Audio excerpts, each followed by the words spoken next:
Hello friends, welcome છે YouTube channel doctor ધરા જોશી પર.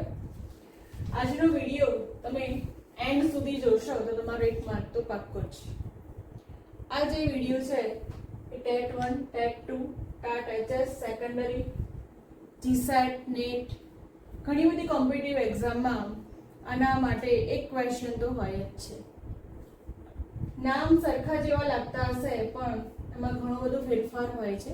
એમાં જ જે વિદ્યાર્થીઓ હોય છે ભૂલ કરતા હોય છે અને ખોટા આન્સર લખતા હોય છે. તો આપણે જોઈ લઈએ કે મુખ્ય 3 છે અને એક નાનો પોઈન્ટ પણ મેં લીધેલો છે. આ વિશે પણ પૂછાતું હોય છે ઘણી વખતે. તો જોઈએ એન્ડ સુધી. ડિસ્લેક્સિયા, ડિસ્કેલ્ક્યુલિયા અને ડિસ્ગ્રાફિયા અને છેલ્લું છે ઓટિઝમ.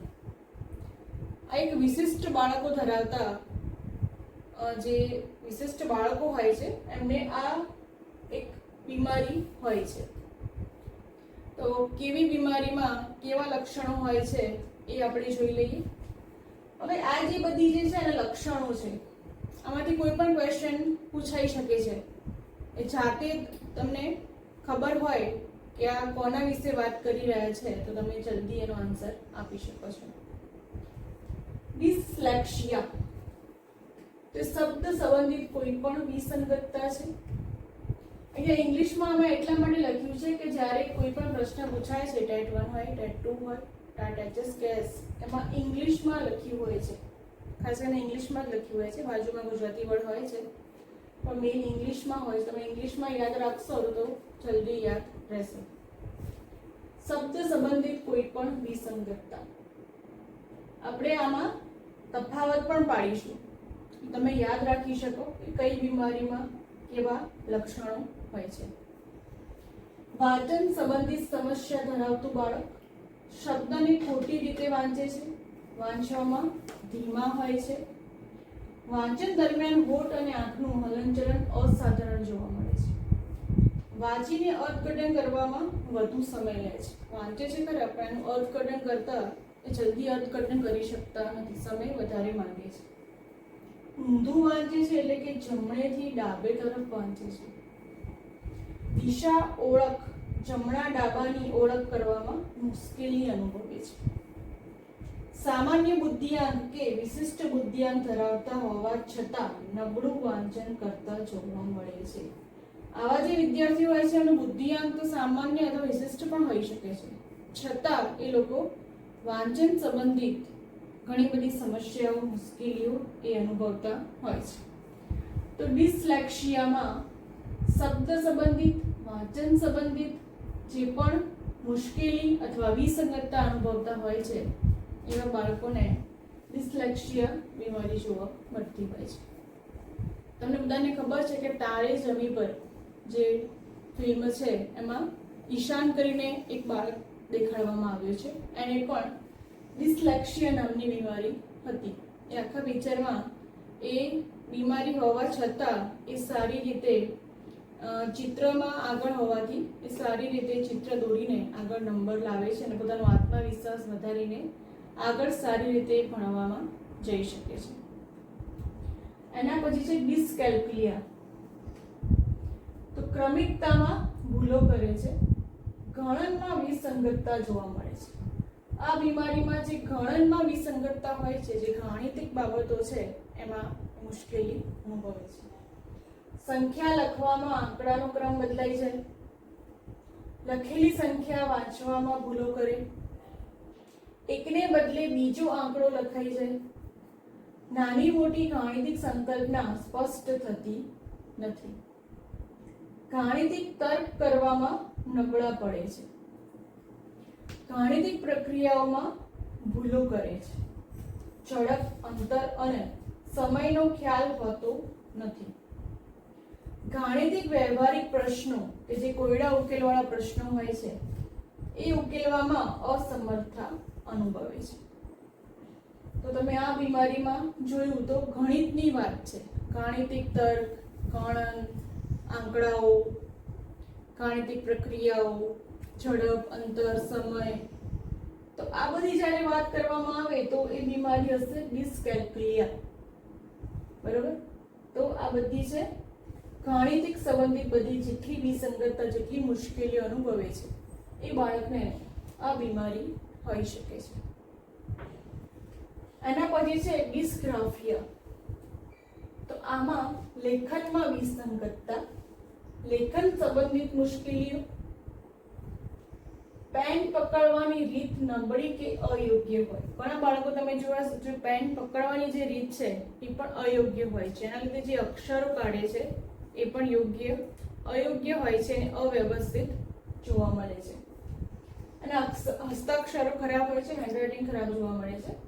શબ્દો અને નંબરોની ક્રમિકતા લખાણમાં જાળવી શકતા નથી. જે શબ્દો લખતા હોય ની ક્રમિકતા એ જાળવી શકતા નથી. નંબર લખતા હોય તો એની પણ ક્રમિકતા એ જાળવી શકતા નથી.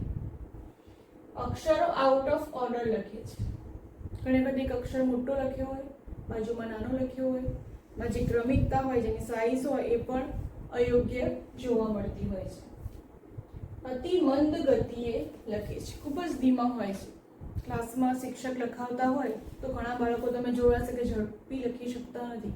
બોર્ડમાં લખેલું હોય એ પણ ઝડપી લખી શકતા નથી. ઘણા બાળકોને રહી જાય છે. તો એ અતિ મંદ ગતિએ લખતા હોય છે.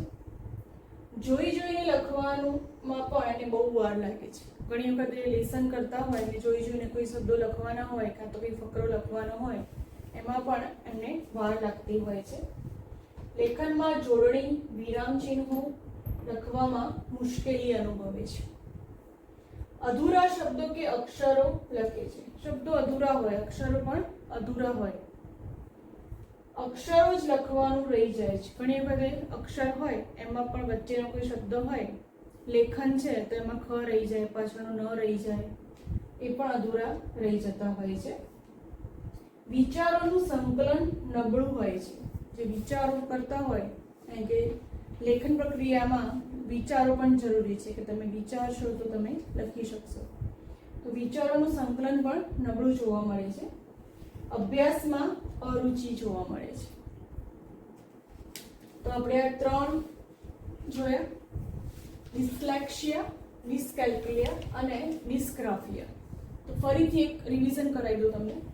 આમના શબ્દ સંબંધિત બીમારી છે, વાચન સંબંધિત, વાંચવામાં મુશ્કેલી, બરાબર. ડિસ્કેલ્ક્યુલિયામાં ગણન સંબંધિત, ગણિત સંબંધિત બધી બીમારી જોવા મળે છે, ગાણિતિક પ્રક્રિયાઓ, ગાણિતિક તર્ક. જ્યારે ડિસ્ગ્રાફિયામાં લેખન સંબંધિત બધી બીમારી જોવા મળે છે. હસ્તાક્ષરો સારા ના હોય, લખવામાં મુશ્કેલી, અક્ષરો રહી જાય. તો આ જે 3 જે છે એમાંથી ગમે તે એક ક્વેશ્ચન તો આવે છે ને આવે જ છે. તમે જૂના કોઈ પણ પેપરો જોશો તો એની અંદર આ ક્વેશ્ચન હોય જ છે. લાસ્ટ છે ઓટિઝમ. એનો પણ પ્રશ્ન ક્યાંક હોય છે. ઓટિઝમ પણ એક બીમારી છે. અવ્યવસ્થિત કૌશલ્ય વિકાસની એક અવસ્થા છે. જે અવ્યવસ્થિત કૌશલ્ય હોય, કંઈ પણ કૌશલ્ય હોય તો એ વ્યવસ્થિત જોવા મળતું નથી. જે પ્રત્યાયન અને સામાજિક વર્તનને અસર કરે છે. જેનાથી પ્રત્યાયન, જે કોમ્યુનિકેશન થતું હોય એ જલ્દી યોગ્ય કરી શકતા નથી. વ્યવસ્થિત કોમ્યુનિકેશનનો અભાવ જોવા મળે છે. અને સામાજિક વર્તન કે જે સમાજમાં અથવા કોઈ સમૂહમાં બેઠા હોય, કોઈ જોડે વાતચીત કરતા હોય તો એ વખતે એ વર્તન અસર કરતું હોય છે. તો આજે આપણે આ 4 બીમારી વિશે જોયા. જે વિશિષ્ટ બાળકો કહી શકાય એ આ પ્રકારની બીમારી ધરાવતા હોય છે. તો આશા છે કે આ વિડીયોથી તમને ઘણો બધો લાભ થશે. ઘણી બધી કોઈ પણ કોમ્પિટિટિવ એક્ઝામ આપશો તો ખાસ કરીને આ ક્વેશ્ચન હોય જ છે. તો તમને ચોક્કસથી આ વિડીયોથી લાભ થશે. આ સિવાય ટેટ 1 છે, ટેટ 2 છે અને હાલ ટાટ HSSના જે મેઇન્સમાં જે ક્વેશ્ચન પૂછાતા હોય છે વિષય પદ્ધતિને લઈને, એના પણ વિડીયો આ ચેનલ પર મૂકવામાં જઈ રહી છું. ઘણા બધા વિડીયો મેં અપલોડ કરી પણ ચૂક્યા છે. તો જો તમે નવા હોય તો ચેનલ ચોક્કસથી સબસ્ક્રાઈબ કરો, લાઈક અને શેર કરો કે જેથી બીજા જે વિદ્યાર્થીઓ છે એ પણ લાભ લઈ શકે. કારણ કે ટૂંક સમયમાં ટેટ 2 પણ આવવાની છે, ટેટ 1 પણ આવી શકે છે. તો એ બધામાં આ વિડીયો તમને કામમાં આવે. તો મળીએ નેક્સ્ટ વિડીયોમાં. ત્યાં સુધી જય હિન્દ.